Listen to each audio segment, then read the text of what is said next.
Idineploy na ngayong araw sa lalawigan ng Cagayan ng mga opisyal ng Central Luzon Electric Cooperative Association o CLECA sa bayan ng Talavera ang nasa 100 skilled linemen ng 14 na grupo ng mga electric cooperative mula sa Region 3.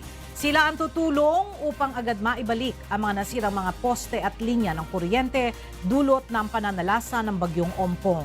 Narito ang ulat ni Danny Munar. Nagtungo na sa Cagayan Province ngayong araw ang nasa mahigit 100 skilled linemen mula sa 14 na electric cooperative sa Region 3. Dala ang kanilang trucks at iba't ibang uri ng heavy equipment, tutulong sila sa Cagayan Electric Cooperative upang mapabilis ang pagsasayos ng mga nasirang poste at linya ng kuryente bunsod ng pananalasa ng bagyong Ompong. Huwag po kayo mag-alala at andito po ang tinatawag naming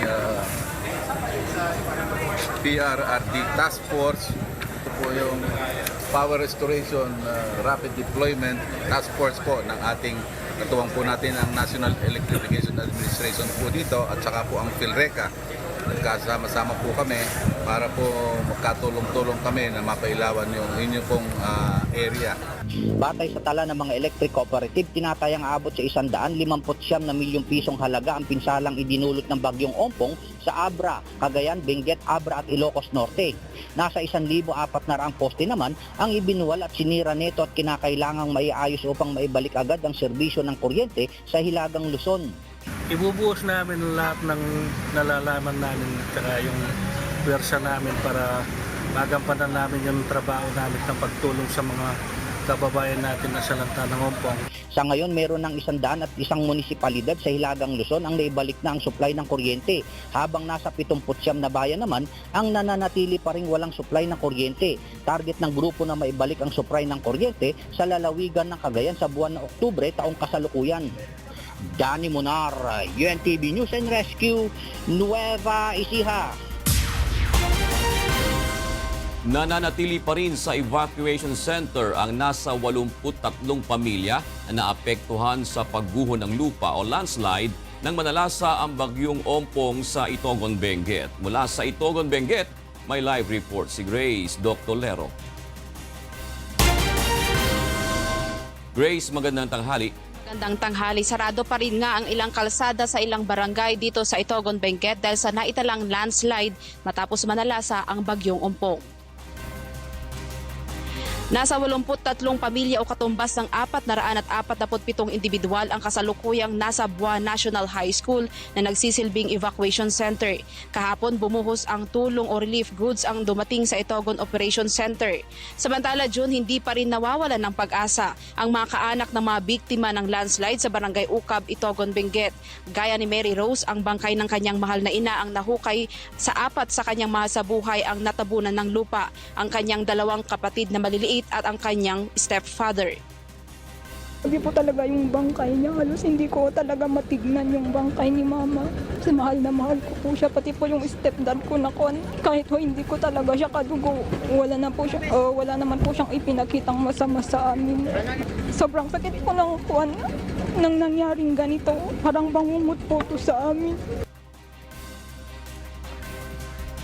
Si Mang Emilio Sr., 2 araw na rin na tumutulong sa paghukay sa Ground Zero na nagbabakasakaling mahukay na rin ang 2 niyang anak na kasama sa natabunan ng lupa. Nagapuwak, diapugan. Sa narigatan nga makalian. Masapo ko mga dati danom. No ado ko mati danom, mabibiit. Awan, basit.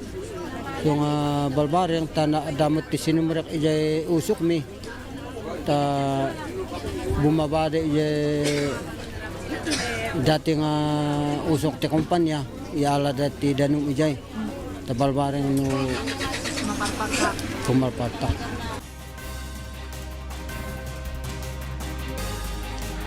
June, mula kahapon ay may nahukay ng 18 mamayang ngayon nga ay ongoing pa rin ang search and retrieval operation dito sa Itogon, Benguet. At sa tala ng CDRRMC update sa mga casualties and missing sa Baguio City, 11, Kalinga, 1, Mountain Province, 6, sa Benguet naman ay 74, isa sa Bukod o Kabayan, Tuba 1, sa La Trinidad naman ay 3, dito naman sa Itogon, Benguet at ay 49. Ang nawawala pa June ay 66. Sa Baguio City 4 at dito sa Benguet ay 62. Kanina nga June ay nananatili pa rin o kasalukuyan pa rin na ang ginagawang retrieval operation dito sa Itogon, Benguet.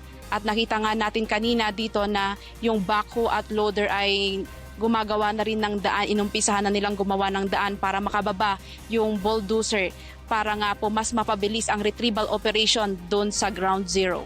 Ito muna ang update live mula dito sa Itogon, Benguet. Balik sa'yo, June. Grace, dun sa 49 na namatay dyan sa Itogon, lahat ba sila ay nakilala na?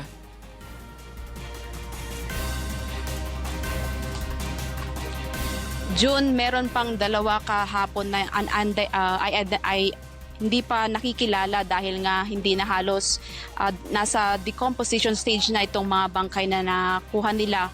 Kaya naman ang ginagawa ngayon ng Office of the Civil Defense katulong ang NBI na kung saan kailangan nila ng DNA testing sa kanilang mga kamag-anak para nga malaman nga kung ito nga ay kamag-anak nila na nahukay ng ating pong mga rescuers mula doon po sa ground zero. Alright. Maraming salamat. Grace Doc Tolero, nagulat ng live mula sa Itogon, Benguet. Ilang araw matapos manalasa ang bagyong Ompong sa bansa, balik normal na ang pamumuhay ng mga residente sa lungsod ng Tuguegarao. Ipinakita ng mga Cagayano ang kanilang tapang at tibay ng loob sa pagharap sa isang kalamidad. Narito ang ulat ni Mon Hocson. Sabi nga nila, there's always sunshine after the rain. At saksi akong buhay kung gaano kabilis makabangon ang mga kababayan natin dito sa Tuguegarao City matapos manalasa ang bagyong Ompong.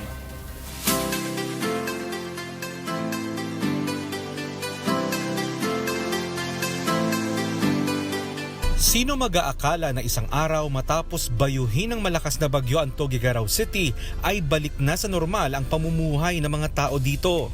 Ayon sa mga residente, hindi masyadong malakas ang bagyong Ompong. Anila, mas nakakatakot pa nga ang bagyong Lawi noong 2016. Mapapansin na bukas na ang mga shopping malls, mga tindahan, marami ng tao sa palengke at syempre, ang masasarap na mga kainan.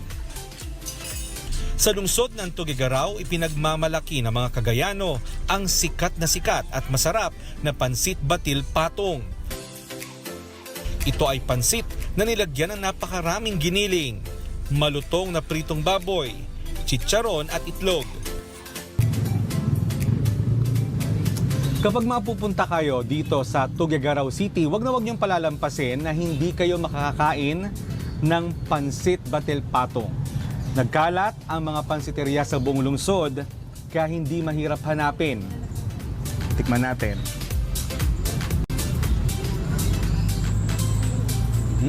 Sarap. Patok rin sa mga turista ang Tuguegarao Longganisa. Garlicky o mabawang ang lasa nito. May spicy, sweet at regular flavor. Madali lang lutuin. Ilagay lang sa kawali na may tubig at maluluto na ito sa sariling mantika. Kapag naluto na, bagay na bagay sa suka at sinangag na kanin. Sarap! Bukod dito, mabenta rin ang chicharong kalabaw o chicharabaw, tapa ng kalabaw at milk candy gawa sa gatas ng kalabaw. Bukod sa masasarap na pagkain, hindi rin pahuhuli ang Cagayan sa mga nakakahangang pasyalan. Sa Tuguegarao City, makikita ang longest river bridge sa buong bansa, ang Bunton Bridge na may habang 1,369 meters o katumbas ng 4,491 feet. Ito ang tulay na nagdudugtong sa Tuguegarao City at sa bayan ng Solana sa pagitan ng pinakamalaki, pinakamahaba at pinakamalapad na ilog sa Pilipinas, ang Cagayan River. Halos 1 oras lamang mula sa Tuguegarao City, matatagpuan naman ang Calao Cave. Ang Calao Cave ay isang 7-chamber limestone cave sa munisipalidad ng Peña Blanca, Cagayan. Mararating ang kuweba sa pamamagitan ng pag-akyat sa 184 concrete steps.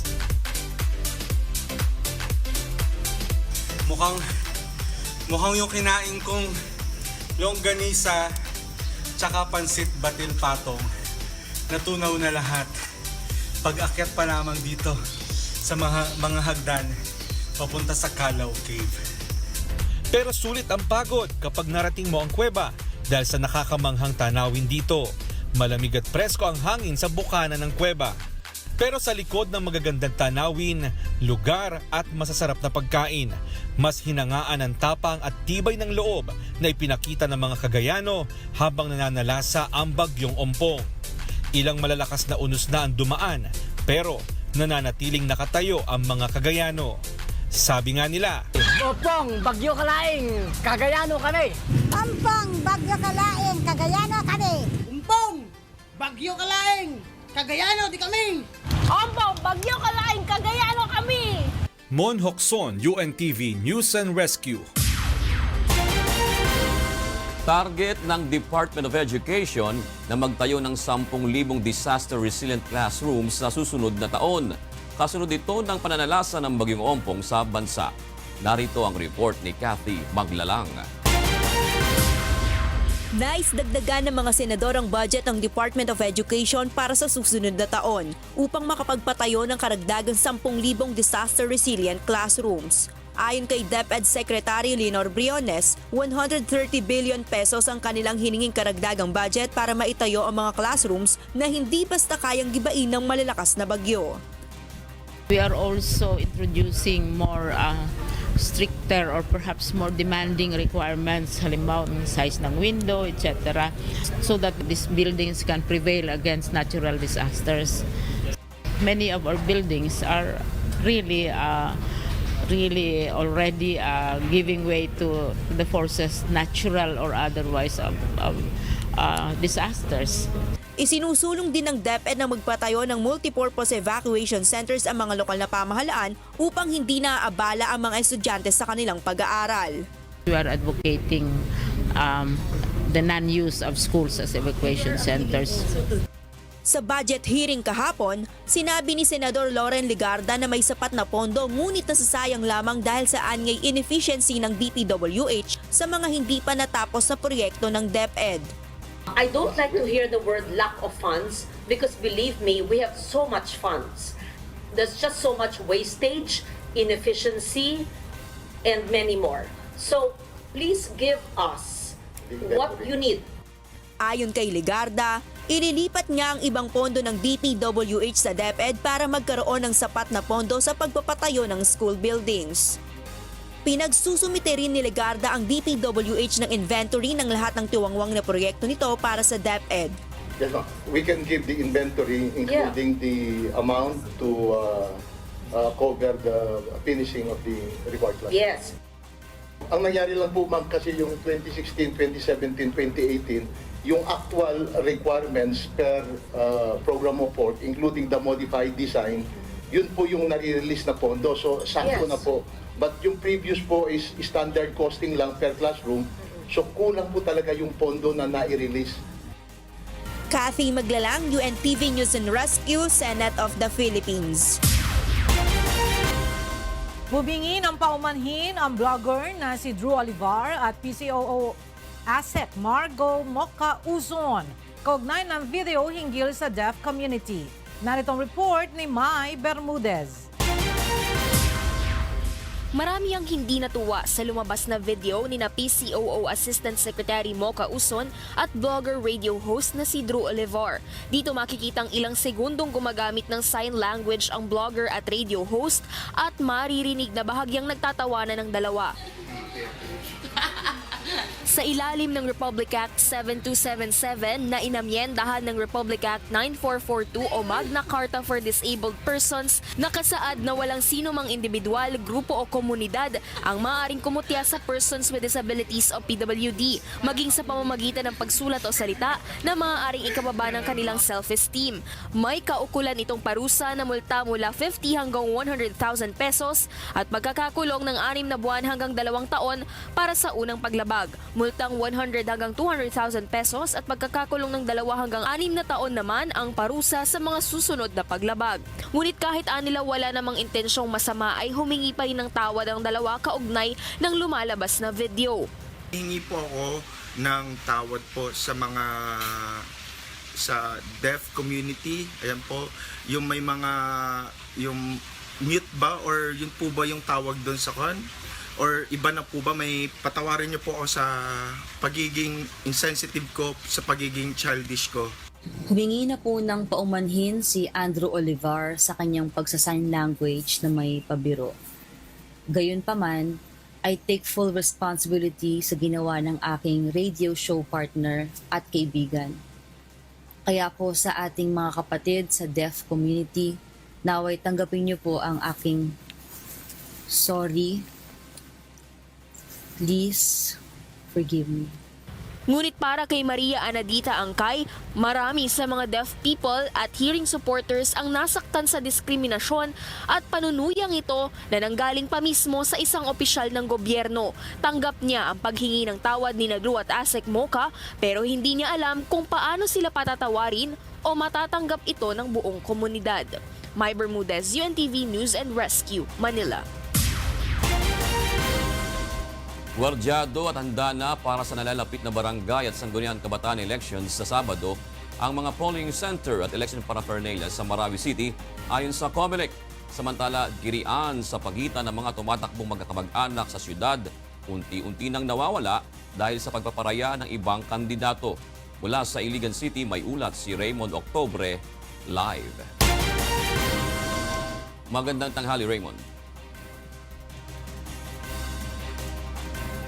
Yes, June, tuloy na ang barangay at sangguniang kabataan election sa Sabado, September 22 sa Marawi City.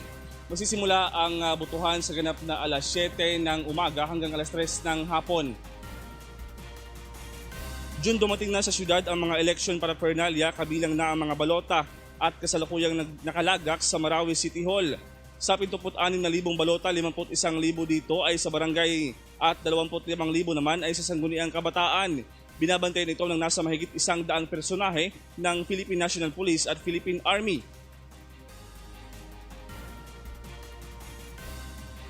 Nakatakdang ipamahagi sa 33 voting centers sa Marawi ang mga ito na inaasahang magsisimula ngayong araw.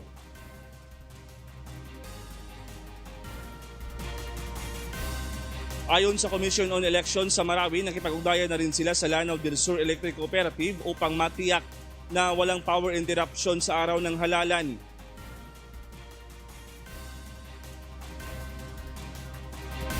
Samantala, ayon sa poll body, hindi tulad ng mga nakaraang eleksyon ay wala pa silang natatanggap na mga report kaugnay sa vote buying. Wala rin anilang girian ang mga tumatakbong magkakamag-anak dahil ilan sa kanila ay nag-withdraw na upang magbigay daan sa iba nilang kamag-anak.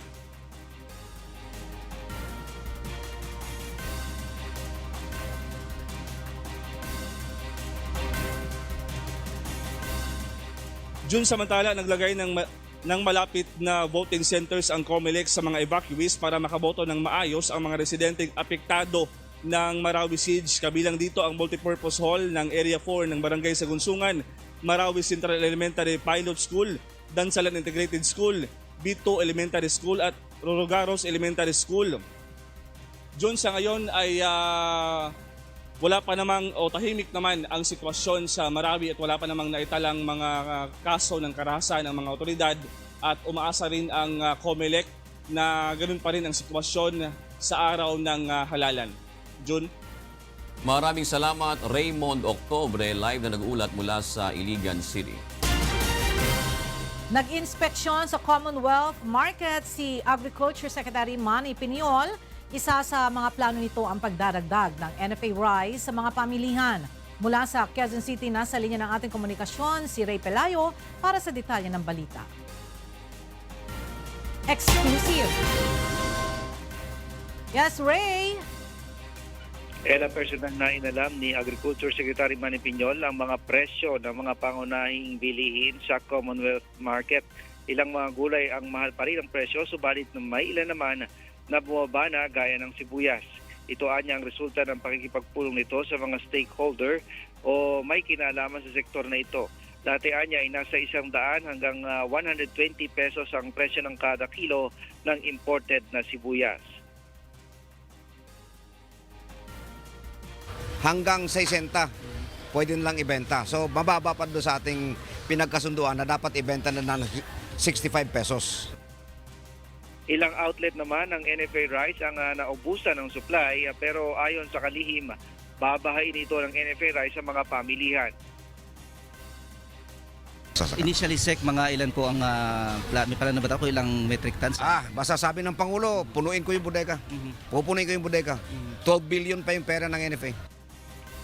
Hindi pa tukoy ng opisyal kung ilang metriko ng lada ng bigas ang aangkatin, subalit tatalakayin nila ito sa pagpupulong ng NFA Council. Si Piñol ngayon ang chairman ng NFA Council kasabay ng opisyal na pagbabalik ng 3 ahensya ng gobyerno sa ilalim ng Department of Agriculture.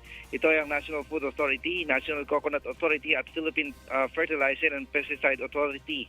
Isa rin sa plano ng kalihim ay ipagbawal na ang pag-aangkat ng fancy rice dahil isaan niya ito sa dahilan kung bakit mataas ang presyo ng bigas ngayon.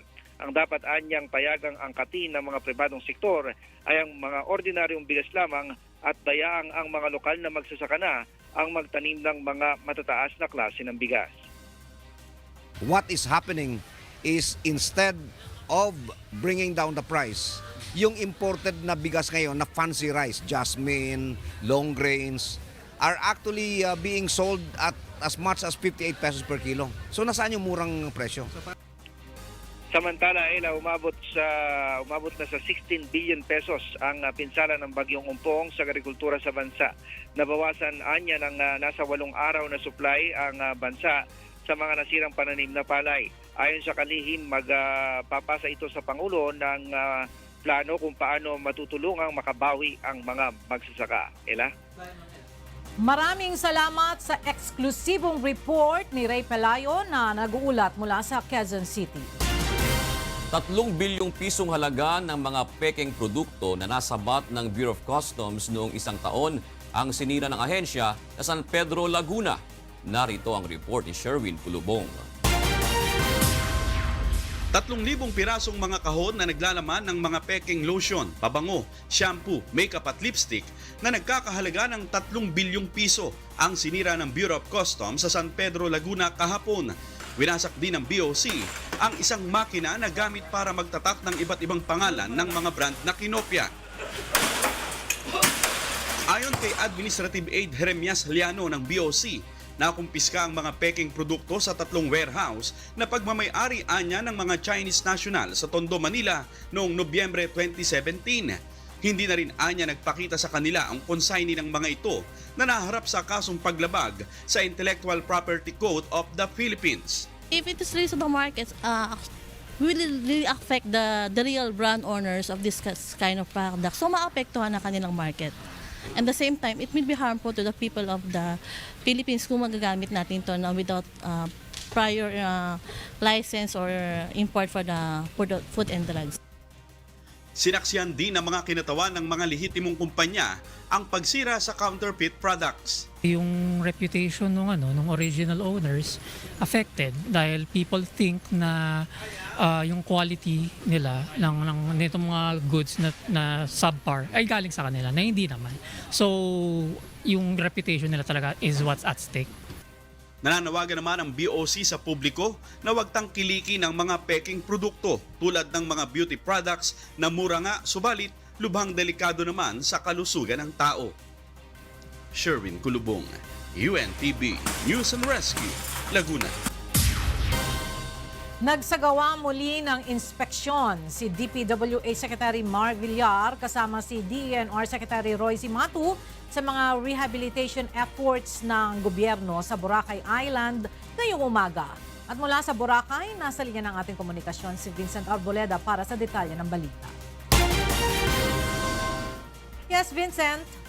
Yes, mag-alas 10 kaninang umaga nang dumating sa Boracay Island si Department of Public Works and Highway Secretary Mark Villar kasama si Department of Environment and Natural Resources Secretary Royce Matu upang tignan ang mga road construction at iba pang proyekto ng pamahalaan sa Boracay. Unang tinignan ng dalawang kalihim ang estado ng pagsasaayos ng Cagban Jetty Port na siyang magsisilbing main docking port o entrance ng Boracay Island. Kasunod namang ininspeksyon ang ongoing drainage at road constructions, partikular na ang main road mula Cagban Jetty Port patungong Bulabog Beach. Ayon kay DPWH Secretary Mark Villar, on target naman aniya sila sa mga ginagawang road construction sa isla. Ipinagpauna na rin ng kalihim na sa kabila ng muling pagbubukas ng isla sa Oktubre ay magpapatuloy pa rin ang pagsasaayos ng mga kalsada sa iba pang bahagi ng Boracay Island. Kumpiyansa naman ng kalihim na matatapos ng ahensya ang pipe laying at road construction sa main road at circumferential road para sa reopening ng isla sa October 26. At yan mo ang latest live. Balik sa iyo, Ella. Maraming salamat, Vincent Arboleda, live mula sa Boracay.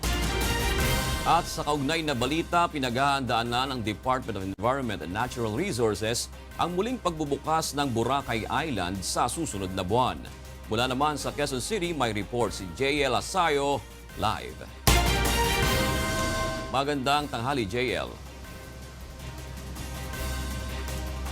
Magandang tanghali, June. 36 na araw na lang ang hinihintay para muling buksan ang isla ng Boracay matapos itong isara 6 na buwan nang nakakalipas para naman isailalim sa isang major rehabilitation.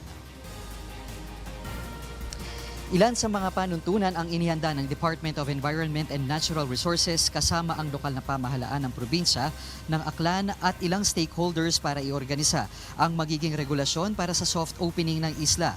Mula sa pag-aaral ng DENR, nasa halos 60,000 na population ang carrying capacity ng isla. 70 tonelada naman ang actual volume ng mga sari-saring duming nakukuha dito.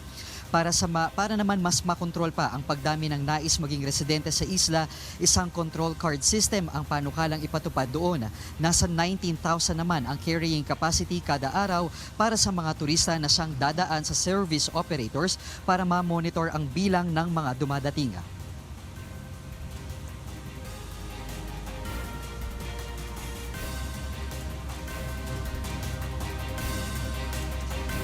Para mas makahinga naman at lumuwag ang mga kalsada, babawasan ng halos kalahati ang kasalukuyang mahigit 3,000 bilang ng mga tricycle, jeep at iba pang klase ng sasakyan sa isla. Ang mga lumang tricycle naman ay papalitan na rin ng tinatawag na e-trike. Isang sasakyan kada hotel na lang din ang papayagan ng DENR para gamitin. Isang satellite office din ng DENR ang itatayo sa isla para mas matutukan at siguraduhing napapatupad ang mga panuntunin at regulasyon. Tututukan din ng DENR ang mga hotels para i-monitor ang performance ng operasyon pagdating naman sa waste disposal activity.